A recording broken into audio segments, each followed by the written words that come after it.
Greetings, this is Robert Forsch with the YouTube channel Eternal Perspective, covering weather wars, the aftermath of Hurricane Florence, and I simply wanted to show some of what's going on right now. We have a lot of storm water that's rolling on in, rising on up where we are, and one of the local stations is out here, WMBF News, and the storm waters are approaching. You can see it down the way. I'm going to go ahead and zoom on in. The glistening in the view there is just water that's rising. It's coming up through our storm drains, coming down the road here, and we're actually under an evacuation where we are, and it's not mandatory yet. I'm ready to evacuate when I need to, and I'm going to take us on over there during the broadcast as well, so that you can have an opportunity to see some of the dynamics. Truly, water seeks its level, covers the face of the earth, doesn't conform to a ball, a globe. Okay, so the globe is a lie. The proof of that is the reality that we look at and see. Weather wars, weather modification has been happening for many years now, and I'm simply illustrating that. My liked video playlist covers some hurricane coverage that I did, as well as the NOAA buoys were not registering the winds that were being reported. And yet we did get a lot of water that came down, and it keeps on coming up and in. It's just what it's doing right now. All the retention ponds are filling up, and I'm going to take us to our neighborhood and show you in just a little bit. This right here is the Waccamaw River expansion, just the way it fills this area in. This is Highway 9, and we live just a couple miles away. I'm going to take us on over there right now.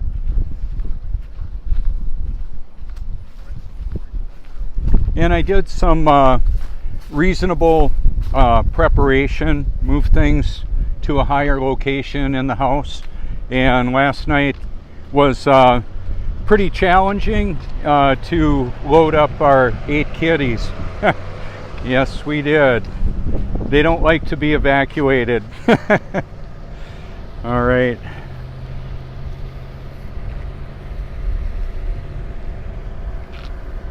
So I'm going to go ahead and just break this down and move us into our development there, just a few minutes away.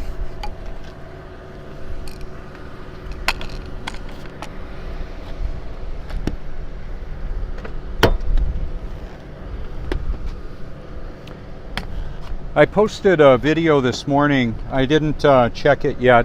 It should be up there. Very interesting. I recorded it with the P1000, and it's just fascinating, the clarity of that camera, what it captures. So pretty fascinating indeed. This is the Little River Water and Sewerage Company, the water tower just down the road from us. I've actually showed this from the lakes, I should say, from over at the ocean, when I've done some of my videography there. And we're actually staying at a condo. That's where Joni is now. I'm going to be staying with our house for a while until I need to leave.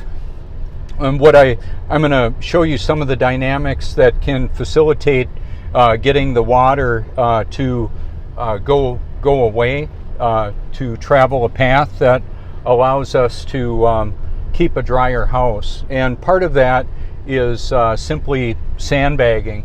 So I'm going to take a little bit slower of a ride through here and show you some of the dynamics of this.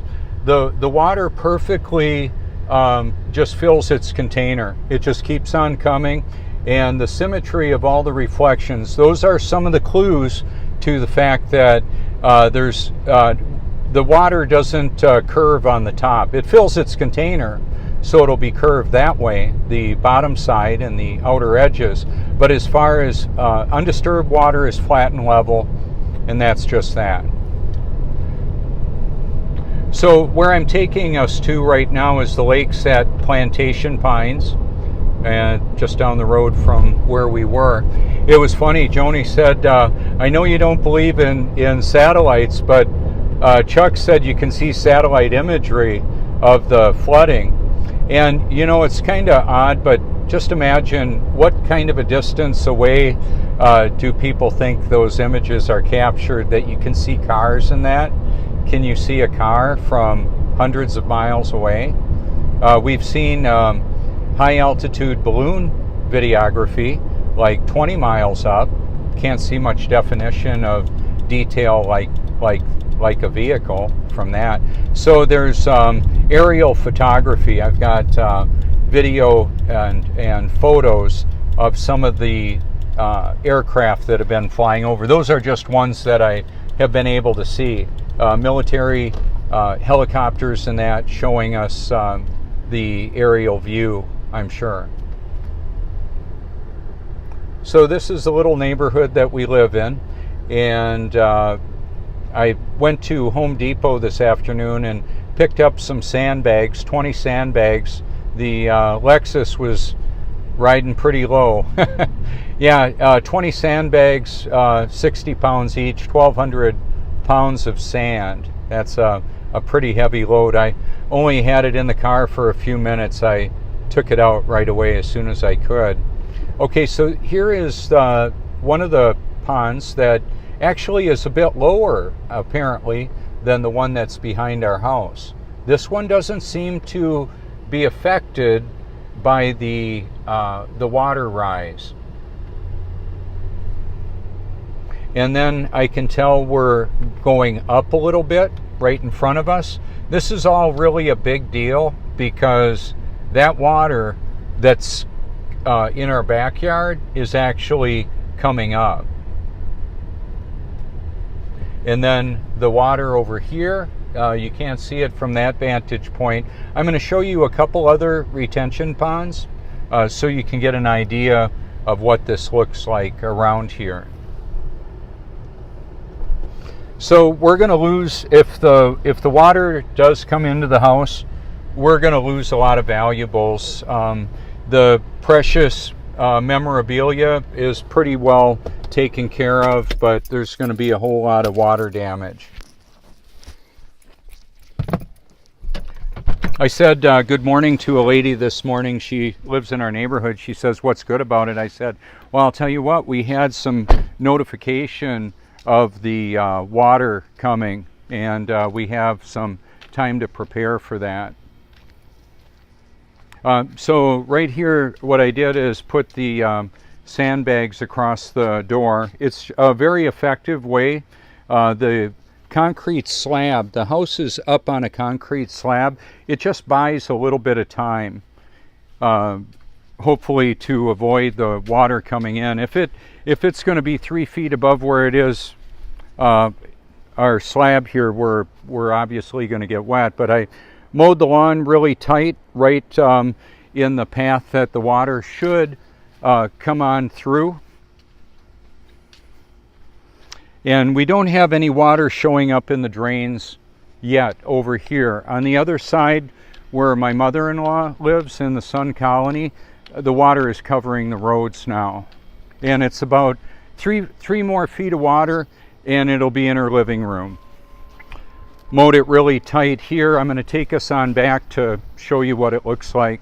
At any time now, the power could get cut. So I've had the air conditioner running full blast to make the house as cool as possible, because who knows when the water will get put back on. So this goes down a few feet. I would say estimated that the water is probably about 4 to 4.5 feet lower than our concrete slab.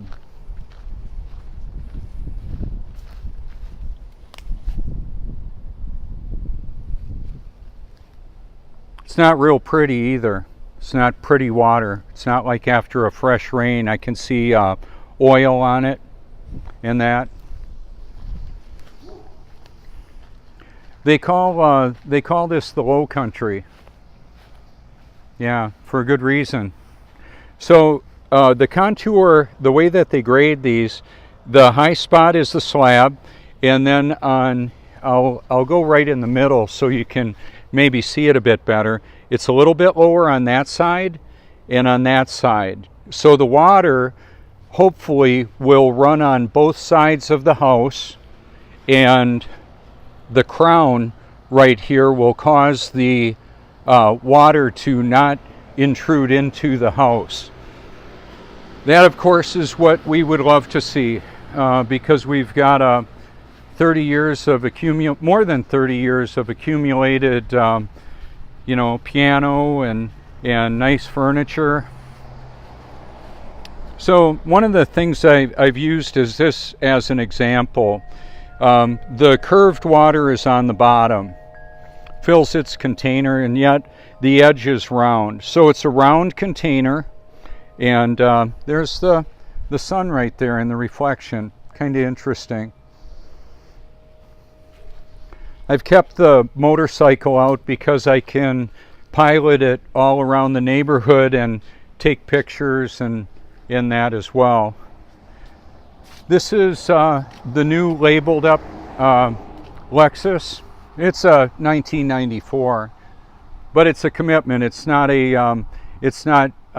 magnets like I had earlier. It's on the door here, but those can just be pulled off. I have the lights on, so it's an indicator of whether or not we have power.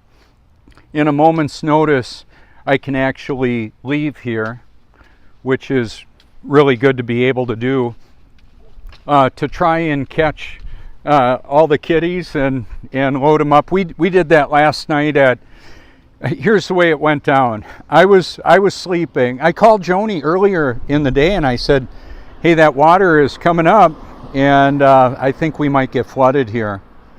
And she didn't take it seriously, and I spent a lot of time doing recording and photography yesterday of the affected area just down the road. I'm going to point to where it is from here. It's about a mile and a half over in that direction. Okay, and what ended up happening is we got a knock on the door at 10 o'clock last night. The EMTs came by and said there's a mandatory evacuation of your area. This could be under 4 feet of water by 4 in the morning. And I was thinking, what? So, needless to say, it was a tense moment. Mama was across the road, Joni's mother, and Joni's sister was nice enough to come in and rescue her. It looks like her place will get flooded, like 3 more feet of water, and there will be fish in her, not fish in her living room, but there will be water there. And the thing of it is, even just like the sandbags just buy a little bit of time, because the water crests and then it goes away. And that's part of the reason I saw one of our neighbors have his lawn mowed, and I thought, well, that's interesting. Why would you do that? Well, I figured it out. It's we want a path for that water to leave the area before it comes in. So what I'm going to end up doing is posting some more content, and I will be going live on Facebook, I believe, too, to let my friends there know that don't do YouTube as much. Part of the dynamic, and I'll be in a Facebook timeout, Facebook jail until the 23rd at 7:13 p.m. And it's kind of interesting. I've shared some of my content to groups. All we need to do, or all that needs to apparently happen, is some people claim that I'm spamming groups. It's like, hey, I'm exposing the biggest Ponzi scheme in the world, the World Central Bank, the lies from NASA. Well, people don't like it. And by irony and paradox, the deceived don't know they're deceived. And then the other dynamic is that the truth sounds crazy to those that are deceived, and they don't know. And quite frankly, many of them believe that they do know, and that they know well. We're hardwired, apparently, to recognize new information that contradicts what we currently believe to be crazy, and that people that share that information are crazy people or mentally defective or deficient. And I'm neither of those. And many of the friends that I have that love the truth are passionate about exposing the reality of the world that we live in, much like I am. So I want to thank my friends and family for sharing. And one of the reasons why I typically will do a two-step process of a Facebook broadcast and then post to YouTube is the interconnectivity of the groups, where my friends share a live broadcast like this to the groups, and then that gets viewed many times. When I did the live hurricane coverage out at the ocean, it was interesting. It's been viewed thousands of times, and it was shared like over 50 times before I walked off the beach. I was blown away. And that's one of the things that is so powerful, is that we can leverage instantaneous worldwide communications and the servers that basically categorize and store and share that information as well. So on my liked video playlist, there's over 1,300 videos. About half of them I've produced. They're me talking about things. Sometimes I don't say a word. The video that I posted this morning was, to me, it was mind-blowing. Some of the videography there with the P1000. And so with that in mind, it's imagery to engage the heart and the mind. That's what I've been doing for years, and I appreciate the support of the friends and family. Now, when I do evacuate, if I do need to evacuate here, I'll be going to the oceanfront condo and show some beautiful scenery from there.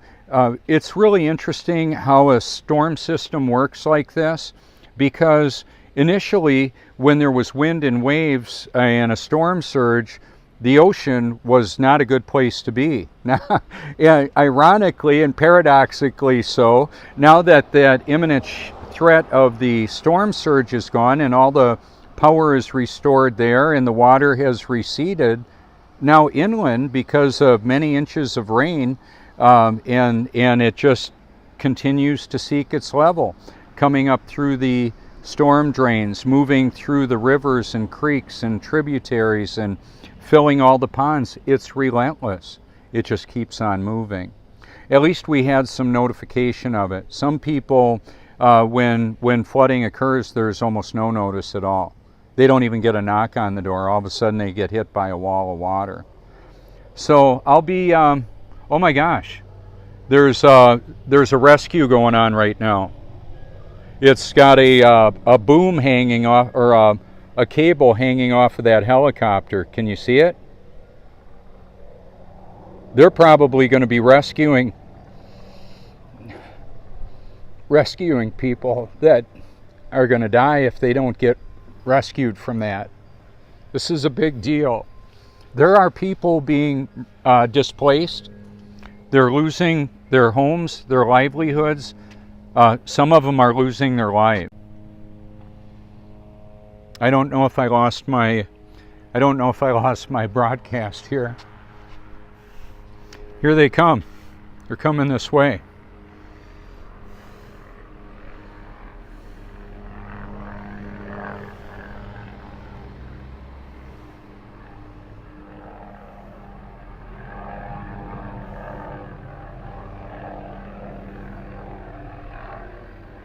Wow, I don't know what he's got hanging on that helicopter.